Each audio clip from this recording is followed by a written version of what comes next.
How well does Tri-X push? Can it handle 2 stops? Let's find out. Today's video is not sponsored by Skillshare or Squarespace. Well, it was mid-January and car shows had pretty much been non-existent since October. It's like an American staple. The giant wieners American staple. An American staple. Wieners and baseball. I was desperate to shoot anything car related.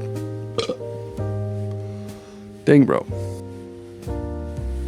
So desperate in fact that going to the Utah International Car Expo sounded like a great idea. Let's get this one over with. Alright, so for prize, do you know what booth you're in right now?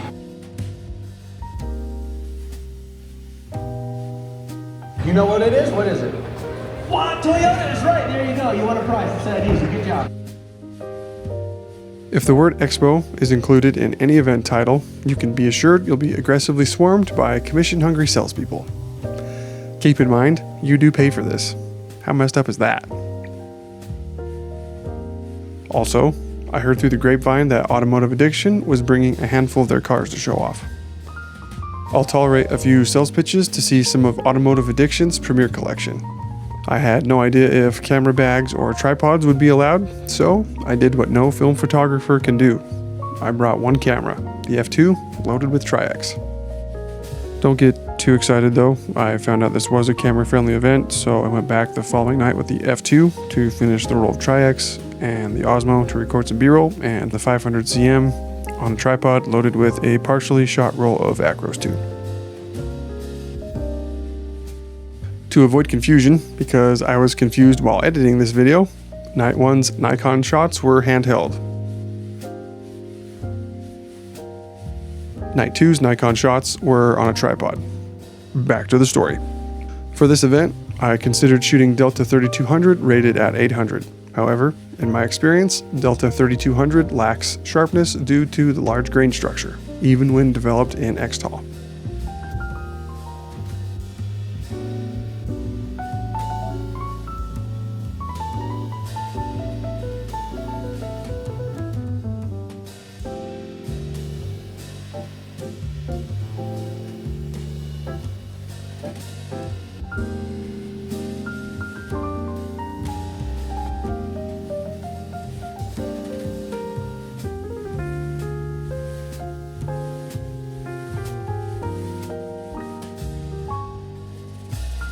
Sharpness is not an issue with Delta 3200 in medium format when rated at 800 and developed in Xtol.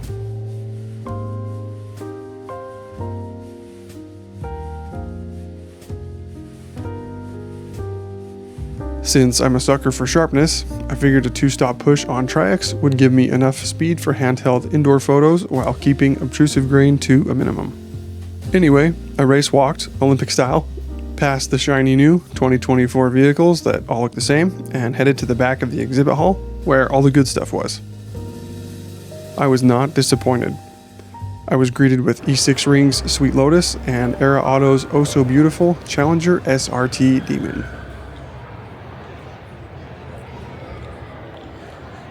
Need I say more? After slobbering all over the first batch of Automotive Addiction's cars, I spotted a Riot Motorsport drag Porsche. Riot's livery, or decals, in their cars are my absolute favorite. I first spotted Riot at Stadium of Supercars last year. Time right here at Stadium of Supercars, Concourse Edition. Since then, if I see any of their vehicles, literally any of their vehicles, I can't not take a picture.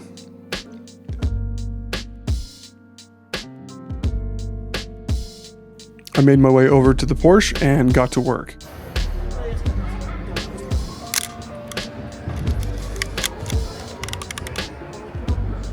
Remember the mystery lens I talked about in the worst photos of 23 video?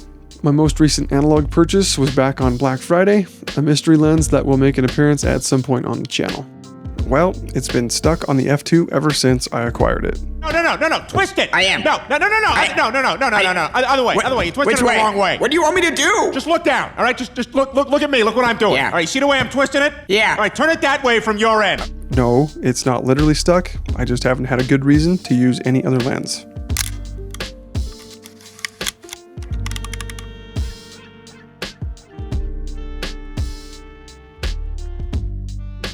As you can see from these pics, it is that good. After getting my Riot Motorsport fix,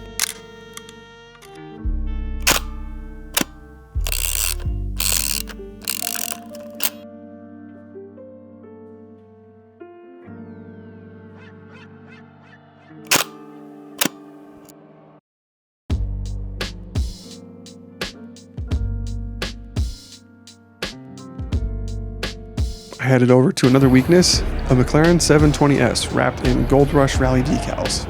It was begging to be shot.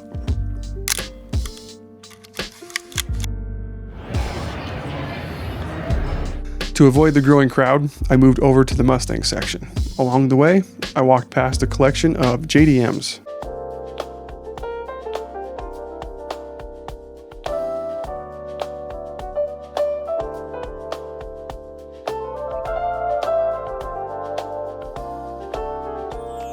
And I snagged this shot.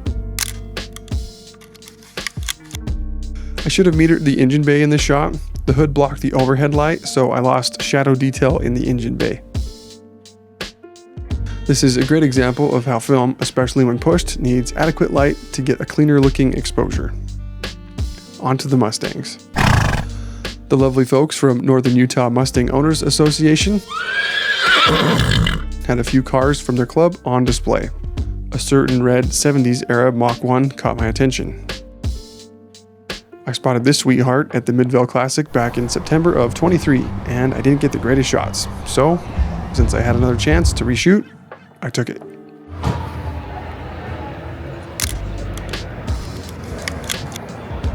I'm not sure how I managed to handhold the Nikon at f2.8 and get a shot perfectly in focus, and immediately after, take a shot with the 500 cm at f8 on a tripod and miss critical focus. I may have been in the Twilight Zone. We're traveling to another dimension. The cool thing about Acros, Xtol, and Zeiss glass is it's so sharp that unless you're zoomed in, the shot still appears to be in focus. I think we are in the Twilight Zone. You're entering the Twilight Zone.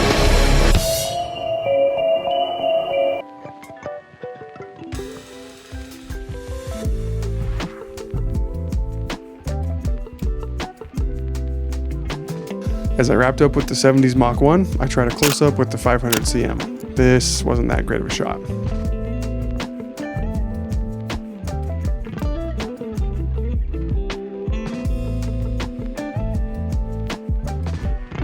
A modern Mach 1 was parked just around the corner. To keep the shots interesting, I focused more on the badge than the entire car. I really like how this one turned out. I don't remember much about this particular Mustang,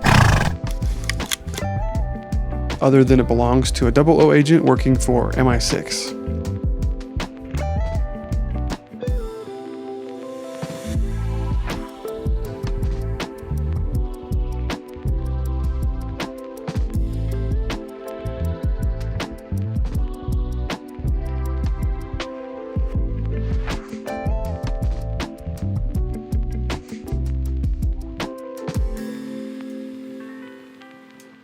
I was trying to get a close-up since I was shooting with a macro lens.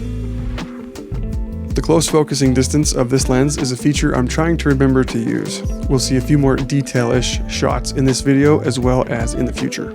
After shooting the Mustangs, I headed back towards the automotive addiction aisle. I needed more McLaren in my life. On the way, I wandered past the JDMs again, and this time shot an engine bay with no hood. Much better. I'm so impressed with the massive turbos these cars can accommodate. The work to fit the air intake tubing, giant intercooler, huge turbo, and the fab exhaust work in such a small space is a work of art in and of itself. Continuing on, I saw this sweet Porsche again and decided to see how a close-up of the badge and carbon fiber hood would frame up.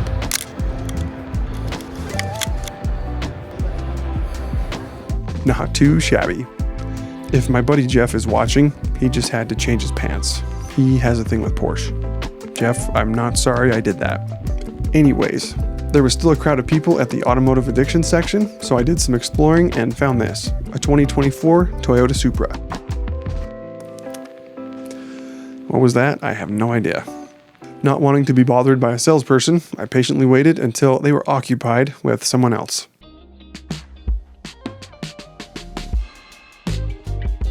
I wanted to try some close-ups of the logos. This first shot is off-center, but the second one lined up nicely. And no, that isn't water spots on the film, that's Utah's winter road grime. See why I waited until the salespeople were busy? The first question I would have asked is, wow, who rallied this thing? It makes for an awkward conversation. I worked my way back over to the automotive addiction section and tried another shot of this sick Porsche. No, this one didn't turn out great. Color is really needed to convey the beauty of this car and its lovely bronze paint. I had to snag this shot for automotive addiction.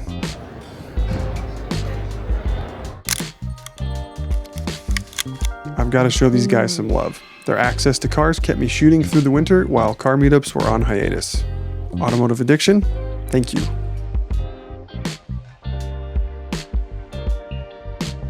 The crowd around the McLarens had cleared, so I took a shot of a black 720S. I wasn't sure how well this shot would turn out. Most of the frame is black, which doesn't help film that's being intentionally underexposed. Surprisingly, this is one of the best exposed shots on the roll. Just jumping in here to remind you, earlier in the video I said I got confused while editing this video. That was the part. The black 720S, and this next shot was with the Nikon on the tripod. Longer shutter speeds equals more light for the film, which equals a brighter exposure. That's why these shots look better exposed than the earlier handheld shots. Back to the action. I took another shot of the McLaren with the Gold Rush Rally decals. The 720S is a good looking car either way, but wrapping one with rally decals is the cherry on top. Here's the final shot I took with the 500 CM.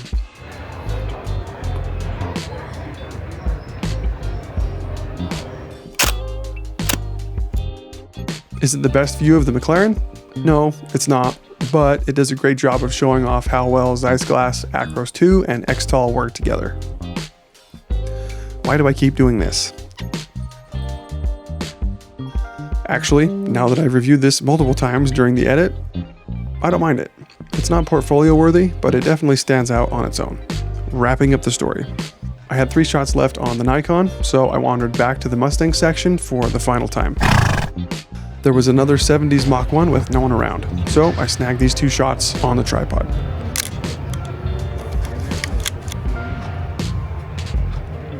The last shot on the roll is this Ferrari F430.